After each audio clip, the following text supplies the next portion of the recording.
So, lovely Brice from Esoteric Atlanta and I are back again for our Discover Your Passion series.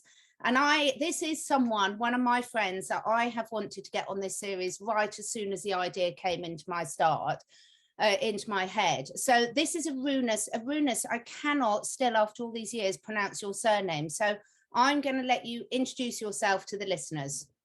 Yes, I'm Arunas Matacius, a human. And when you, yeah, it was very funny when you asked to do about the passion, I was trying to think, okay, how to name one passion. And I think the one that I can kind of put like everything in one place is like, I think the first thing, I'm father, and that's I think the biggest passion I have. I think there's a life before you have a kids and life when you have a kids. So if you will have this talk like many years ago, I would talk probably different passions, but right now I'm name, surname, and father, first of all. I'm so with you on that. And even though my children are a lot bigger than yours at the moment, and I think one of the things that all three of us on here really share is when we talk about being a parent, we're also talking about being a parent to our four-legged and furry friends as well. And as you know, I take that very seriously, and you do too. Yeah, I have this saying, and actually even in business and in real life, I never trust people. It doesn't matter it's a business or personal, that those ones who don't love pets, or they say they don't like them, they hate them, or I mean, those ones who say I hate them, I think they're mentally ill, first of all. But apart from that, I really don't trust, and I try to avoid these people. And it doesn't matter if maybe it's commercial, not like wise, but on the long run, I think it's just beneficial. I never trust people who don't love pets, and in essence, that's probably extension, don't love kids eventually. Yeah.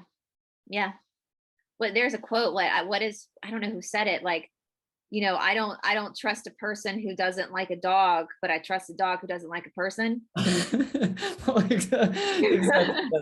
Exactly. Yeah. So pets is a big part of the life, as every human being, or life being. It doesn't matter. I think in general, I mean, if you love life as it is, we have to accept everyone in it. And there's a lot of things in life, live or not even live. It doesn't matter. I mean, I think this is where it comes from.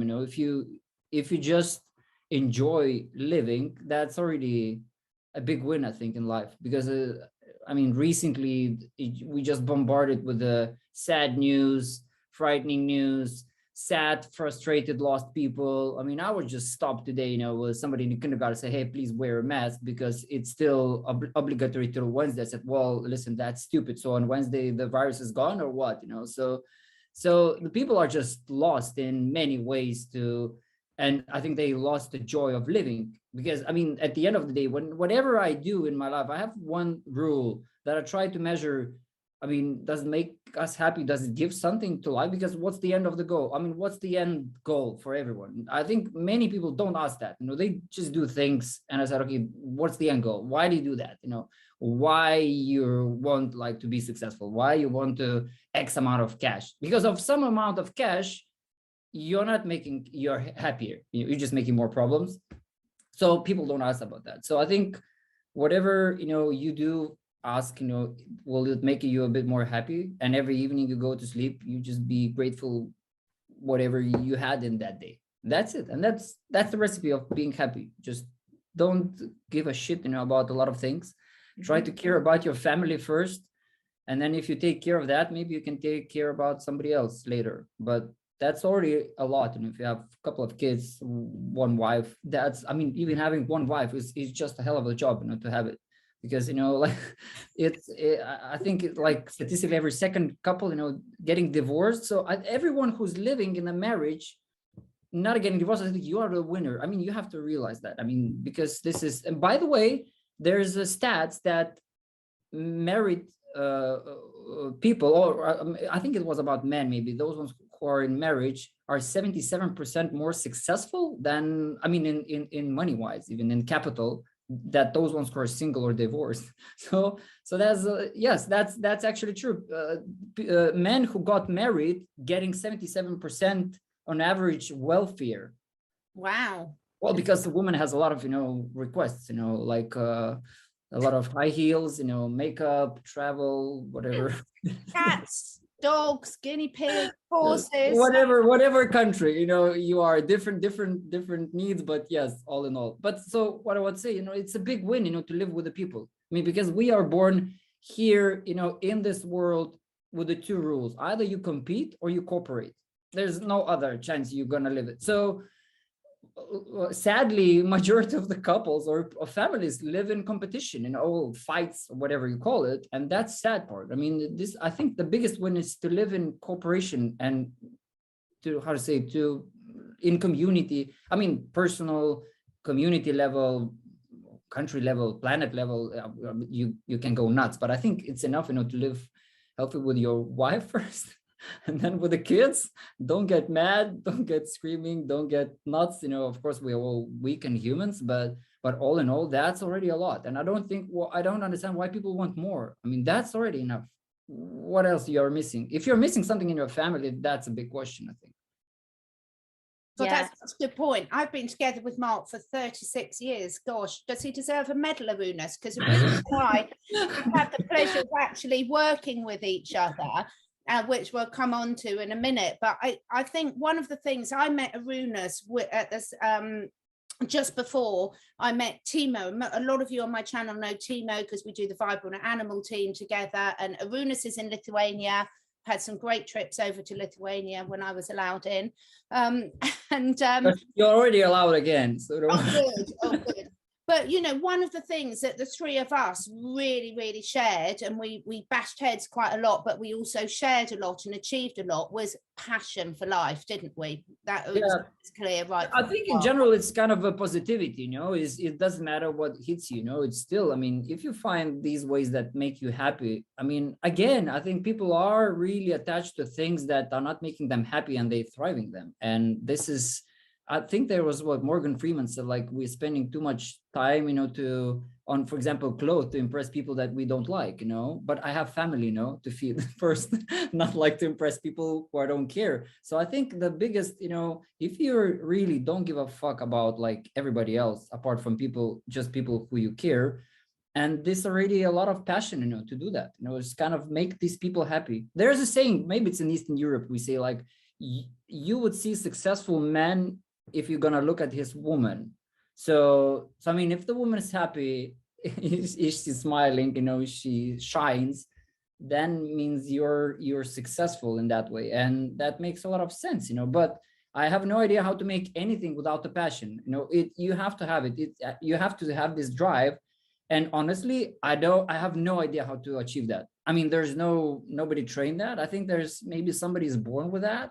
Somebody's just fighters in genes, and they're doing that, because I have no idea why my life is so hectic, you know, and I have in many situations, weird ones.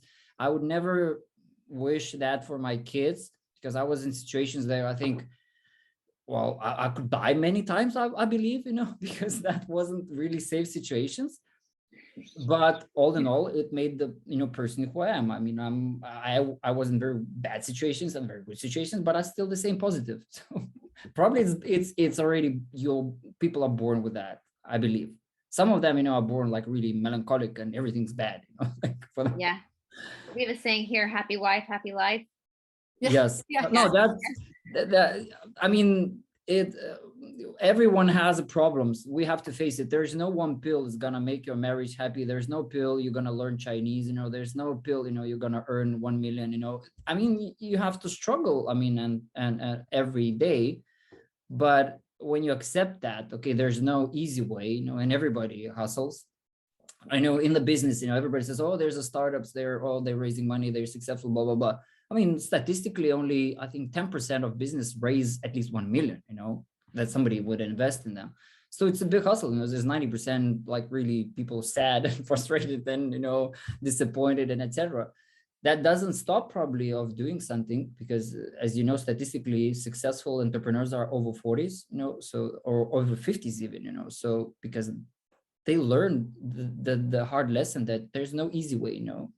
There's no magic, you know, it's just hard work. And but if you can enjoy, you know, of doing that, that's the point. I think this is the passion, you know. So some years ago, I don't know how many years ago, I decided not to make money just as a money, or to do something that I really would like. And as Catherine said, you know, the current, venture that's, is accident company. It shouldn't be. I was living happy life, spending winters in Ibiza, working as a consultant, having no big commitments to companies, having really good salaries. I mean, but eventually, this problem came up and I saw its problem, and then shit got the fan. I call, you borrow the money, you blah, blah, blah, then you have to do something. And eventually this challenges makes, things happen and makes you, how to say, better. I think, you learn something, you meet amazing people like Catherine, Timo, other guys. And I think this is the beauty when you have the idea behind whatever you're doing, you're attracting the right people, It's a well, I don't know. Catherine told me a little bit about how you created your business, and I thought it was so beautiful. Because talk about passion. Can you explain to the audience like how when you say the shit hit the fan, like? Yeah, shit got the fan when I borrowed the money, so that means you need to. Well, start back about when your dog was ill, because when we first spoke and everything. So just give the listeners, because for me there's so many lessons I've learned in this process. So your dog was really ill and you were told by the conventional vets there was nothing you could do. So just correct. Exactly like this, had some health problems. Vet said, okay, you have to sleep him down, or eventually it's gonna degrade and die, and yeah, that was really like sad, frustrating. I mean, you have no idea what to do, and lost. And I said, okay, I'm not gonna do that. I started researching a lot, online. I found this on this specific disease, there was a couple of things, I can do. Some of them were not accessible here. It was like cold laser therapies, then I think some different drugs, and then was changing in nutrition. And then it was like, what is this about nutrition? Why should I change nutrition? It's like vets said, to feed this premium kibble, breeder said the same. And then, when I started researching more and more, and this is probably where my science education, I have math, educate, and then it's like, okay, facts, and okay, I'm really paranoid in a lot of things. When people say something, I don't believe them, I have to check, if it's true or. And when I started, that's a good quality. We wouldn't be where we are globally right now if more people had that initiative. There's a one saying I read for some big CEO, I think it was Intel CEO, said like every successful entrepreneur has to be paranoid, so it's kind of, you're paranoid about everything, like, so this feature is kind of good, you're trying to check the facts, is it true, and try to check different sources, so and then when I found that changing to go to raw diet, it might help a dog. And then as he was a chubby and he barely walked, so I decided to implement him keto diet, because I was experimenting at that time on ketogenic diets. It's kind of the easiest way in a short term to lose weight. And that's actually where the name was born, like raw keto. So it's raw ketogenic diet. I decided to do that. I had no idea how to make it. I had no idea how to make recipes, and there was kind of really chain of accidents. I think that somebody on email, wrote that, oh, it's a nice idea. There was some distributor in Netherlands. I said, I know some vet who would be interested, and I called this vet. He's Timur Khan. I phoned him. I said, listen, your recipe is shit, I said, well, okay, make it better. I said, okay, let me try. This is how it started. And then I remember, I was in the car that I saw somebody's calling me from United Kingdom. I said, what is that? And then I picked up, and there's the Catherine. I said, oh, I have this kind of business here. I distribute like a lot of supplements. I said, your food looks amazing, like, how can I buy it? And I said, oh, okay. I just have some first batches done. And this is how we met with Catherine. So it was really, I think that when you have an idea, the universe has its own plan. And then this pandemic is really weird, So I'm kind of, okay, I can tell that honestly. I mean, I'm a bit like a COVID skeptic, correct? Not COVID, but this whole big, propaganda skeptic.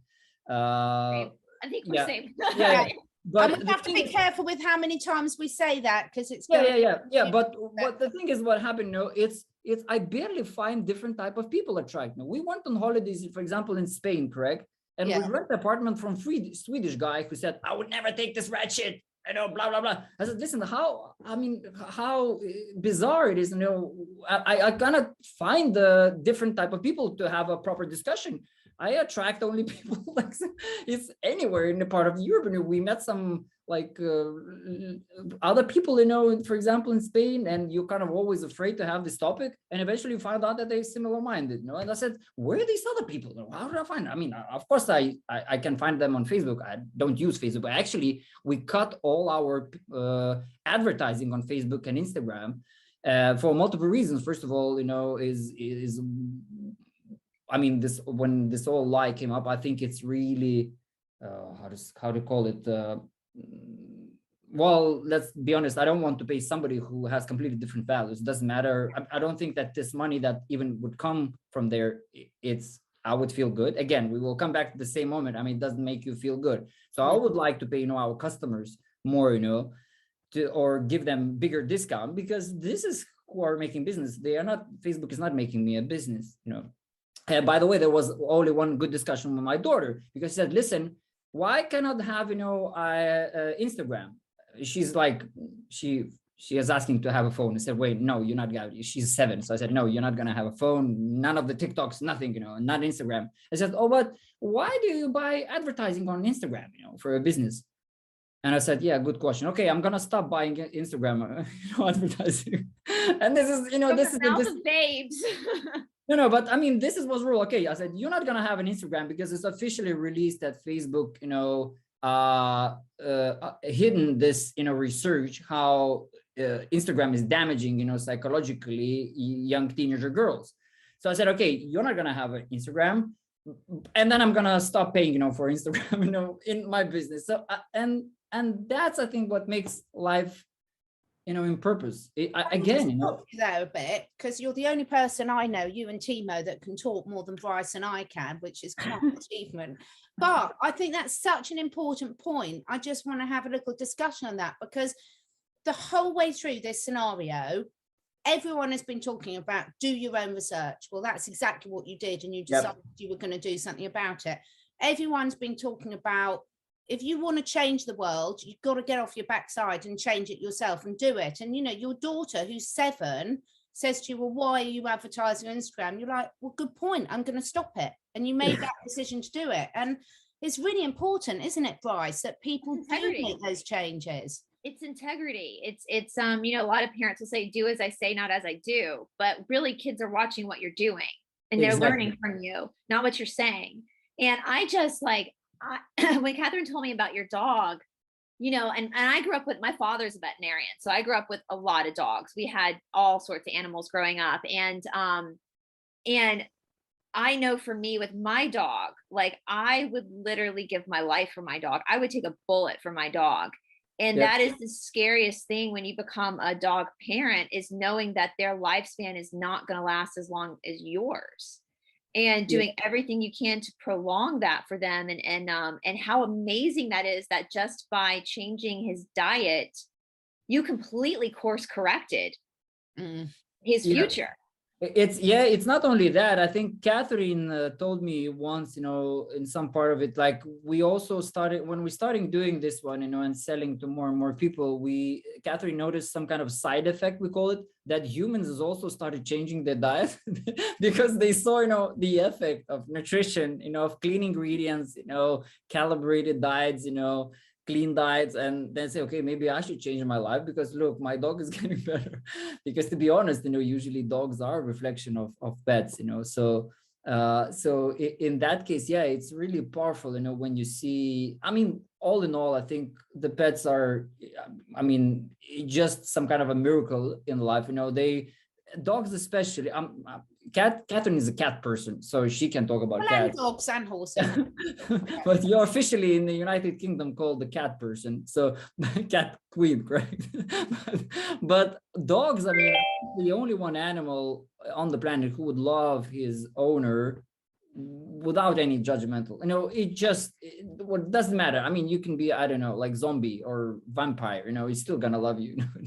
So so I think this is just, you can learn so much things, about that. And honestly, they heal, I had really bad moments, in my life, and dogs really make a huge difference. Mentally, psychologically, they are really powerful. Their energy vibes, they know how to heal, and And yeah, so I think, there's this saying that every person around has always to have three other persons. One who always listens, the other one who listens and encourage you to do whatever stupid things you want to do, and the third one who listens and always judge you, and criticize you. So just spoiler alert, you shouldn't marry the person who the third one. So but apart from that, so you should always find these people, and you have them.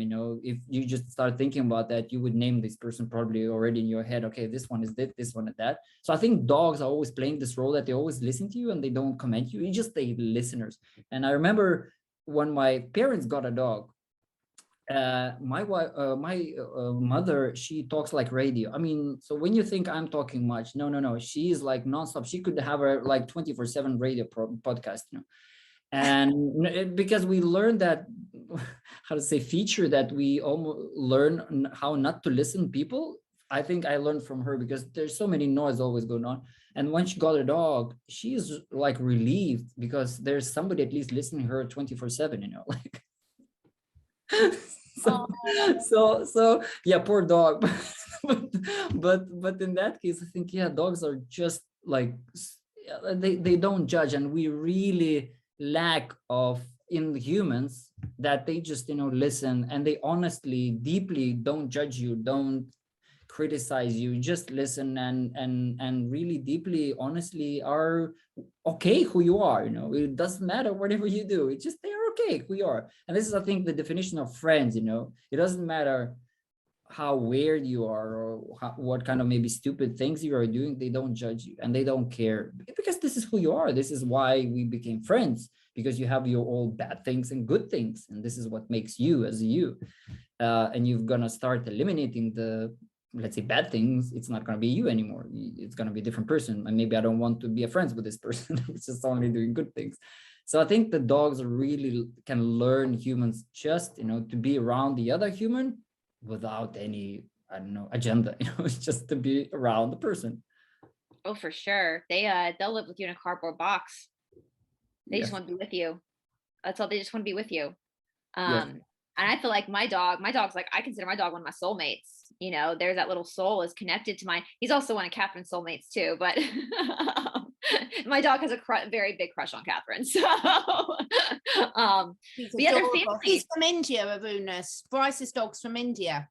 Yep. Oh, nice. Oh, nice. Yeah, he's a rescue. Well, he's not a rescue. He was rescued, and I've brought back now 6 other dogs from India to the United States. Yeah. So Catherine has from Romania. I have from Latvia. So we all have traveling dogs. Immigrants. Yes. Really, really interesting. I've got 3 Romanians I live with, because I've got Lola, Indy, and Idris. And it is really interesting, because when you get animals, I've also got a pony that lived wild for the first 4 years of his life. And it's just really amazing. It's a very different energy, isn't it, Brice and Arunas? When you've got an animal that has had to fend for itself for however short a period of time, that's been worn out, it brings a very, very different energy to perhaps what we as westernized humans, well, talking about Brice and I there, have. And I think this is what I've noticed a difference in you, Arunas, coming from Lithuania and having a different upbringing. You've got that real, out of everyone I know, you're the person that just doesn't give up.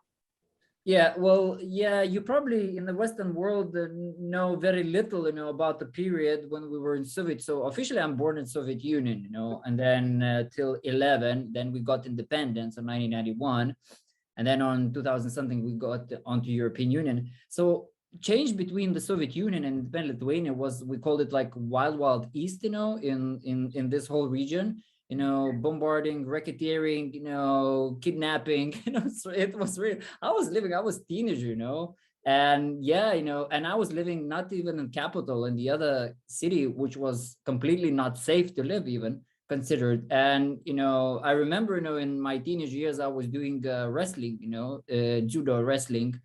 I was doing championships in Lithuania, and etc. And there's these, or let's call it mafia, guys were recruiting in these sports clubs, the teenagers.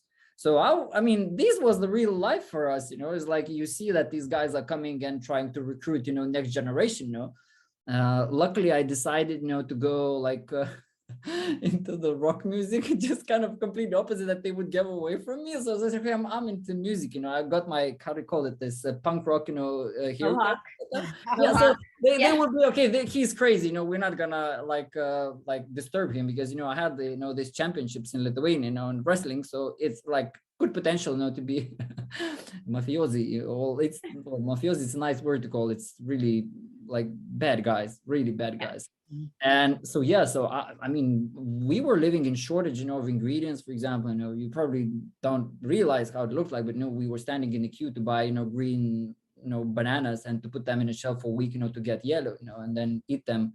Or my first Snickers was in 1990, I think, and I cut it in 7 parts, to eat on Monday, Tuesday, Wednesday, blah blah, like per week. So yeah, when you have this kind of life and you can measure now, it's really hard right now to train kids, when they have like I think overwhelmed of things, of everything, on information, things, people, emotions, they have everything. We barely had things, I mean, people, information, even food, and yeah, that's probably make really strong survivals. And in genome level, even, Catherine, for example, our grandparents were in Siberia, so we are already technical generation that our grandparents survived. So we kind of have already strong gene, going. So we are still carrying this survival mode, still. I think this is kind of fading away, and because it's really hard right now to train, or not to learn, to teach kids that like kind of living a bit minimal life, how to live with less things, less people, not friends, but friends is okay, but less junk food, less everything.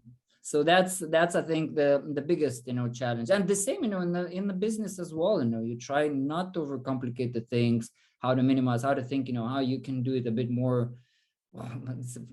I try to avoid this word like sustainably, but let's call it a bit more friendly way in many ways, like how to eliminate waste, how to treat better people you work with, how to make it like somehow that whatever you do, it makes sense, it's the best thing you can do, and and this is what we try, and we try to make the best nutrition it could exist, apart from making it fresh at home. But if it's something you want to be a bit more convenient, you don't have a chance, so this is the best we can do. And I think I told to Catherine when we met, I said, if somebody will make a better, I will stop doing that, because I mean, I would like to live with my family, not to run the business, so spending so much time, on doing things. But unfortunately, for 3 years, that we're doing, nobody has done better.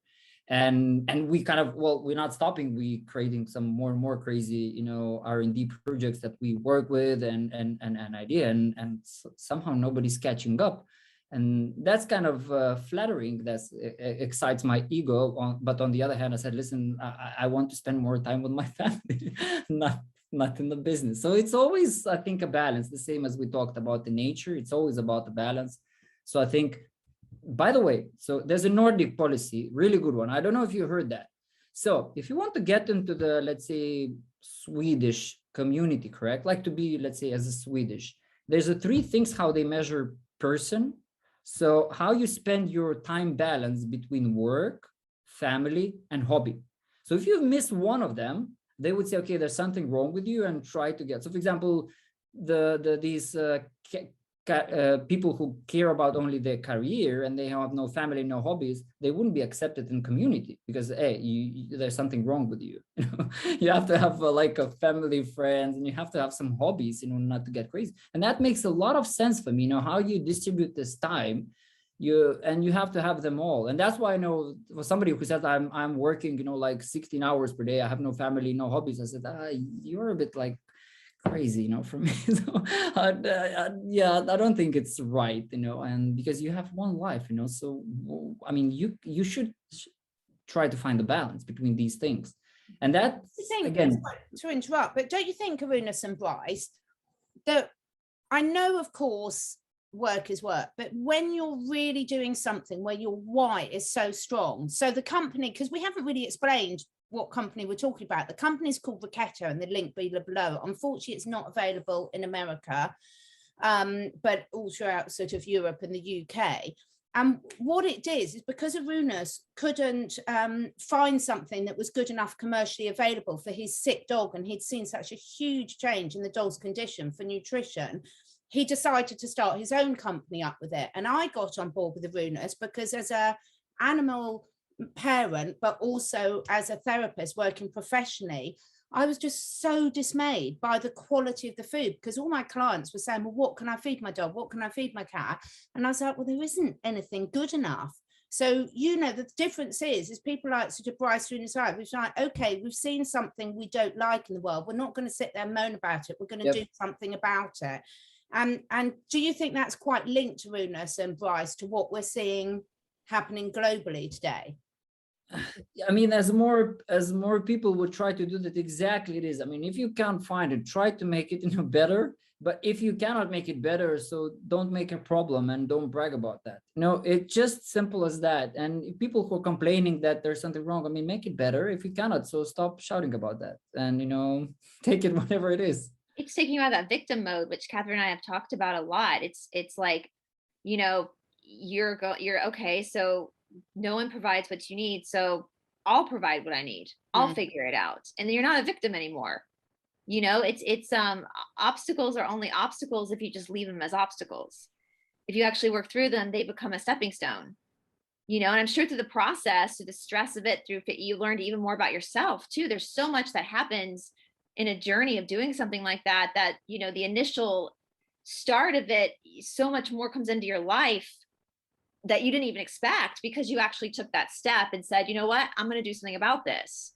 So yeah. And I know, I mean, and it's funny, you were talking about, I love what you were talking about growing up, how you grew up, because as an American, we're very, very comfortable in our country. And you know, my niece and nephews have all the electronics in the world, and, you know, the house full of toys. And but it's funny with the street dogs from India, and I'm sure you see this in like the room, any street dog, the ones that make it to adulthood, they're all so freaking healthy for the most part, because of the survival, because they've had to survive. And I know for the Indian street dogs who are brought inside, they can live up to 20 years old. You know, the streets, they might get taken out early because of a car accident or, you know, worms or something like that. But it's because of that they have that instinct of survival, and humans should have that as well. I don't know how good the Western world is with that at the time, but Brice, I think first of all, and Catherine can confirm that. I think first of all, you know, India, or let's say even our wild East, is called, you know, we were so there's two things, correct, why humans or pets are not healthy. Is that first, you know, is bad nutrients. There's no food in the food anymore, correct? Like we eating something, but it's not technically food. And then second thing is we live in too sterile environment. And I think and, you know, I mean, born and raised, I think in India, you're getting exposed with so many, I think you train the immune system with so many viruses and bacteria that getting into this any part of the other world, you're just bulletproof, you know, because you're so. And there's actually a study in Finland. I know it's not yet published, but they experimented with the kindergartens, and they brought in some kindergartens the sandbox, but made from soil from wild woods, just black soil. And those ones, kindergartens who had this sandbox with the wild soil, had improved the immune system by 70%. So it's direct correlation, you know. And I think when you said, yes, we lived in that world, nobody cared, you know, we got injured, we got, you know, dirty all the time, you know. And I think that's why we pretty healthy as it is, because we didn't have enough we didn't eat too many food, because we haven't had access, you know. We haven't had access to sugar, for example. I remember we had one sugar bag, 20 kilos in a cellar, in a basement. And I was going, you know, to pick up once a week, you know, some cup of sugar to the apartment, you know. So it wasn't you had to have some kind of, I don't remember, some kind of paper notes or some prescription from government to get a sugar. which right now would be the most logical, I think, decision in government level, to have limited access to sugar, processed sugars, correct? And But it's the same for our pets, isn't it, Arunas? I mean, you've been to stay with me, and one of the problems that you and I had when we were working with the dog health and everything was the lack of exercise that they get. So someone said that, they exercise their dog a day, and they might mean half an hour around the block. And then you came and saw mine, and you're like, well, they're more like working dogs because they go miles, and so do I, because I like to eat, as everyone knows me knows I like to eat, and I love to exercise as well. But this balance is so wrong. What you were saying reminds me so much when I was speaking to my mum and dad. Both my parents grew up in London, so they were born in the Second World War. Or my dad just before the start of it, my mum during it. And they did not have sugar. They didn't have excess. They were out, as a child, I was out in the woods the whole time getting mucky, eating a sandwich of things. And as a consequence, we're so robust. But our pets are taken out of nature so much now, aren't they? Yeah, and we are actually, I mean, we are part of the nature. I mean, people forgot. I mean, simple thing, is to ground yourself, just to put the bare feet on the soil, that's simple as that. But that's, I mean, and people just don't realize. I mean, yes, you see. So, and even though, people forget how magical it is, to pee on the grass, how much, you get, like, you're giving something back that you received from nature. It's simple as that. It could sound like stupid, but it is really powerful, and when you said, our all vacations we didn't have an access, our borders were closed, we wouldn't be allowed to move outside, anywhere, Soviet Union. So we spend only nature, from 3 years. Every summer we were brought, with canoes, like boats, So till I was 15, so like 10, 12 years in a row. And every weekend, it's somewhere, fishing, going, hiking, walking. So, and now, is really, I think, people lost, the track of being in the planet, just it is. We live in hospitals, it's super clean. We clean up everything, In this pandemics, when everybody said, to sterilize the hands, I asked my kids to get dirty. Yeah. I never did this sterilizers. Well, never in these 2 years. My grandfather was a surgeon, and he used to tell my mom all the time, because I was the first grandchild, go let her eat dirt. Go let her eat dirt. And I've said that, Catherine, I've said this before, I think you even said this morning, like, I feel like my generation here in America was like the last generation to really have a proper childhood because we didn't have the internet. We spent all summer, we were on our bikes in the neighborhood. We were swimming in and out of the rivers. We'd be in the coast with my mom's family, like drinking that water. We didn't wear sunscreen. We were skinning our knees and just like, no one is putting Neosporin on it. They were just kind of letting it be skinned, and it was a very different childhood than what you see now. And I will say, going to India, I've been obviously many times, but I've been in Indian hospital twice. And I always give myself like a week there before, because I know I'm going to get sick. I don't take any of these. I just go and let myself get sick. And the last time I was there, I got real sick, and I swear it was like a spiritual experience, because there's a beauty in allowing your body to embrace a virus or something, a bacteria, and letting your body work through it. There's something that happens, and it's like we've been taught to fear that now. When I was a kid, getting the chicken pox was like a rite of passage. You just got them. Like, it wasn't that, you just got them. And that was that, there was no fear around it. Just get it and get it over with, Brice, I mean, you're talking with my lips. I mean, I'm actually I'm trying to get more infected with different things as much as I can, because this is how we train immune system. This is how we make stronger. I mean, if you want to train muscle, you go to the gym. How do you train your, being responsive to, to train on viruses and bacteria? You just have to interact with them and suffer. So sometimes you have to suffer. I mean, nobody cares when you go to gym and like you're screaming, you're red and sweating, and you're technically breaking up your muscles. So the same supposed to be, it's not some injections or pills is going to save it. You have to train and completely, with you on the same page. I'm trying to do the same, and I'm trying to learn. I mean, I think it's the matter about the quantity, you're getting. And the same, my herbalist, always say, the same plant, for example, it's a medicine and poison at the same time. Absolutely. It's just message about dosage. So it's the same about viruses and bacteria. It's about the dosage, So we train the kids as well. We try to put them in a social environment as much as we can. And when we see they got something, we bring them, allocate, isolate, and try to work on a small scale, this virus, bacteria, whatever they got it. But we try to put them as much as we can, not like, okay, please, I'm going to isolate. We're not living in a vacuum. And yes, I think we are still probably the generation that still has this survival, mode and enjoys, being infected with bacteria, viruses, and everything, and kind of feel kind of a bit like I don't call it sadomasochism, but it's kind of making, I think for me itself, it makes me feel good afterwards, because okay, I trained a bit something, my body, it's okay, it learned something, it's fine. I mean, I think when you still have this passion to learn in different perspectives, like mentally, physically, and so I think it makes joy, and I honestly, I like to let my body learn to fight different things. So it's kind of a hobby. You got your t-shirt on, Brice.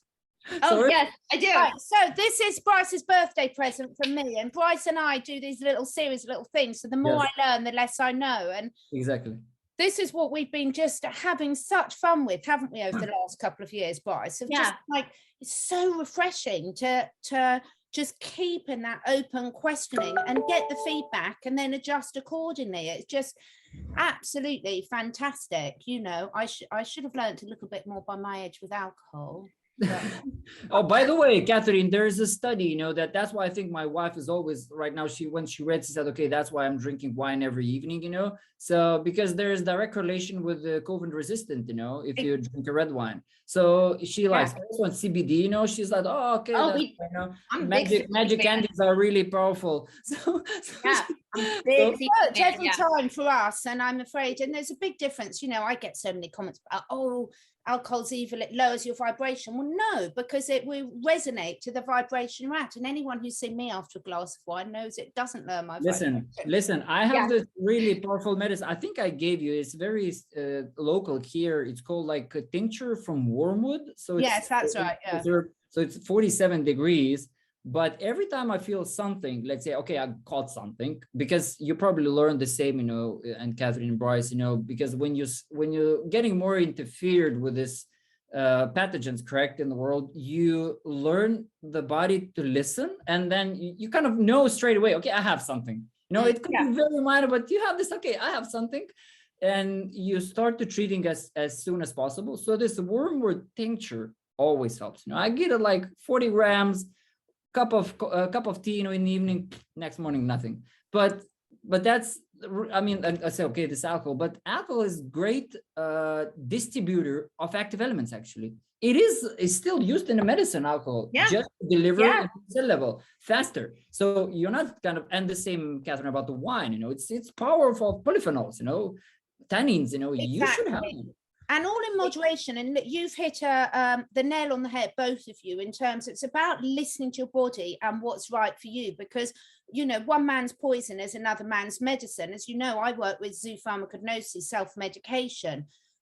Every animal on the planet can do it, apart from most humans, because we've started engaging too much with here and what we think we know, and overriding listening to our bodies. But if you were to take the wormwood when you were really healthy, it might not be great for you, but when you're taking it, and this is where this tuning in with the ancient wisdom that everyone who lives in lots of places on the planet, apart from in the civilized world, I say that in very much inverted commas, they know all this. My grandma knew all of this. Well, it's like down here in the South, when you have a sore throat, it's common to get a hottie toddy. That's what they're called. It's a warmed whiskey drink with like honey in it. Yeah, it's Scottish. I could tell you a recipe. It's actually sold.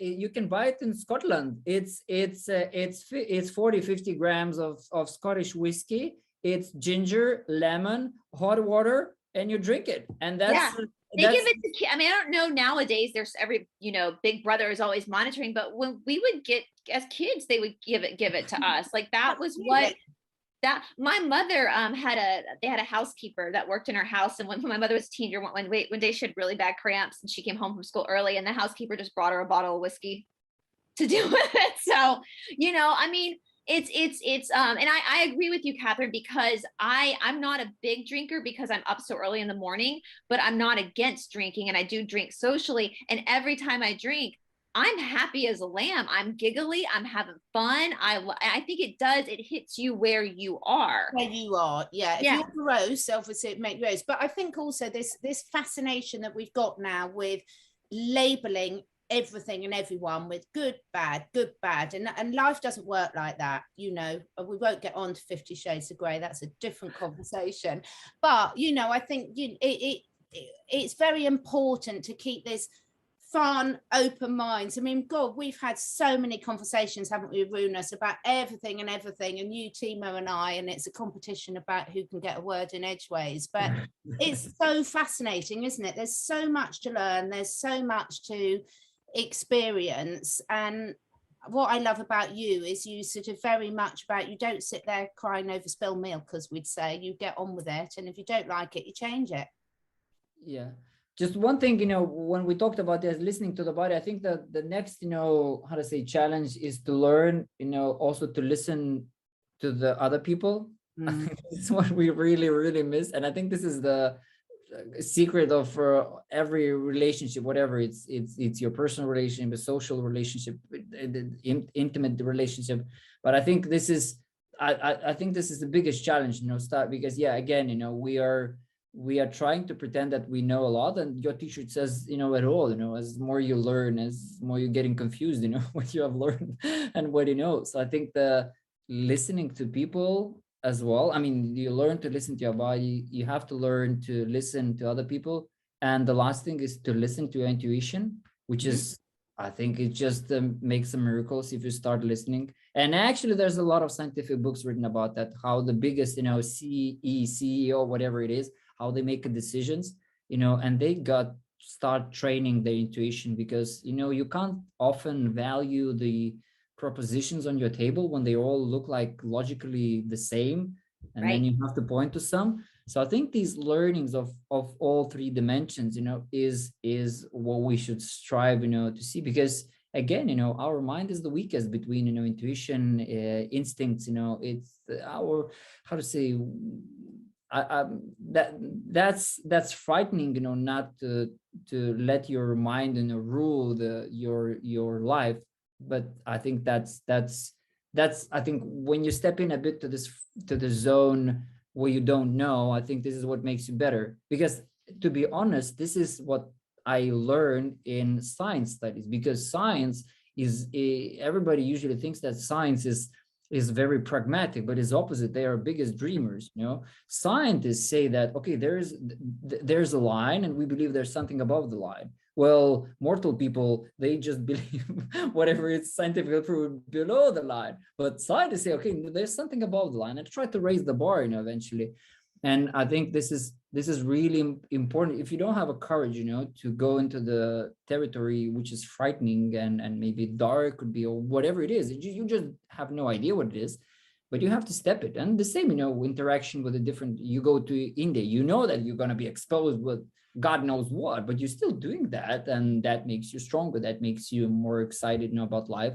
Of course, you, as I said, you know, danger is always could be real, but fear is your personal decision. You know, how you consider the danger. But I mean, if you're smart enough and you are not putting you in like really, really high danger situation, you kind of have to know yourself, what you can do and how much.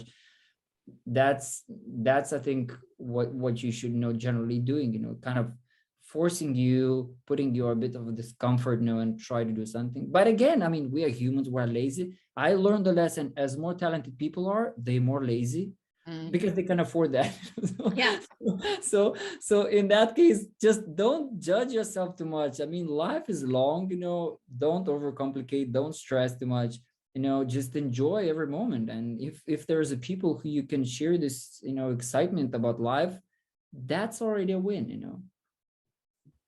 So sure. before we finish, oh my goodness, we could talk about so much else, but are there any ways that people can support? I mean, obviously we haven't really spoken about the business side of things because that wasn't what it was about, but you're at a crucial time with Rocketo. Is there any way that people can support you? Yes. In US, okay, we probably can ship supplements because they are herbal blends, so they can come to online. But probably the most one they can join our crowdfunding, because first time ever we decided that we would be open for a community. Again, this is the same decision that say we're not gonna donate money to the big guys, but we're gonna let our customers and community to be part of it, because again it wasn't supposed to be a company, so it's supposed to be structured a bit differently. So we're launching a crowdfunding campaign on Crowdcube, but I think even the US citizens are allowed to invest. I should double check that, but for sure everyone from Europe can do that. But I think the US citizens as well are allowed, to invest. Anything from £10, is already investment. Yeah, well, and I have people that watch my channel from all over the world too. So, for sure. And yeah, I do crowdfunding when we go to India. I work in the slums as well as rescue dogs. And so we always do crowdfunding, and all of the proceeds go, and it's like $1, $2. It goes a long way when everybody's participating together. So for sure, I'm going to include that in my description box as well for you guys to, another saying that Catherine and I love is the Ram Dass saying, we're all just walking each other home. And this is a big example of us walking each other home, is us helping us human beings out versus the other side of this. We're helping each other do this. And you've got an incredible story and incredible business. So I will have that for sure down in the description box below. Yeah. Well, I don't ask for that, but anyone, who people think that I again, I learned that we're not asking people. I think the people just who generally believe and want, they do the job anyway, and you would never buy, a trust, I think, so, and that's, why people share. And I have this saying, actually, I always help people pro bono, competitive. I don't care, it's just a good thing. If I think it's a good thing, I would do it. I don't need the reward for that. Just exactly. So for me, I think it's really important to train that, and I think you are poor if you're always searching for compensation. I think if you can afford, just generally to be a good person, I think you will be rewarded eventually anyway. So thank you very much. But it's not I know yeah, we know, but we know people want to help. Like that's that they want to help because they, I've learned that on this platform, like most people in this world really want to help people. So, and that's coming from the goodness of their heart, so we will definitely put everything down there.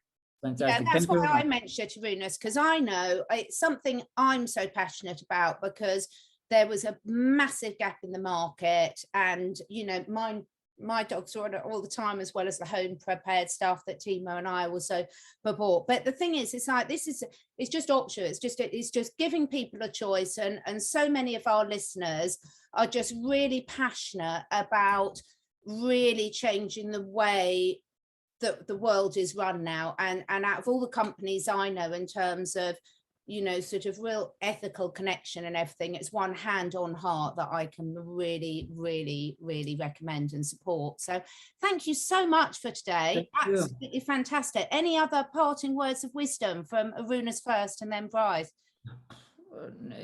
If you ever can, please come here. We're gonna get some sauna and you're gonna hear the silence, because this is, I think, what we try to achieve, just get rid of the noise and try just to be in the silence with the people you care about, around. Fun. And what about you, Brice? Please come to Lithuania anytime. It's such great fun. Honestly, I haven't been to Lithuania. I've been everywhere and I haven't been to Lithuania. So I would love to come eventually. So once we're able to fly, but yes, my advice would be go eat some dirt. Yeah, I'm in for that. Go eat some dirt, go roll in dirt. And we all know animals and nature are the best way to build your physical, emotional, and spiritual health. So thank you so much for joining us. It's an absolute pleasure. Thanks, Brice. Thank you. Thank you. Bye.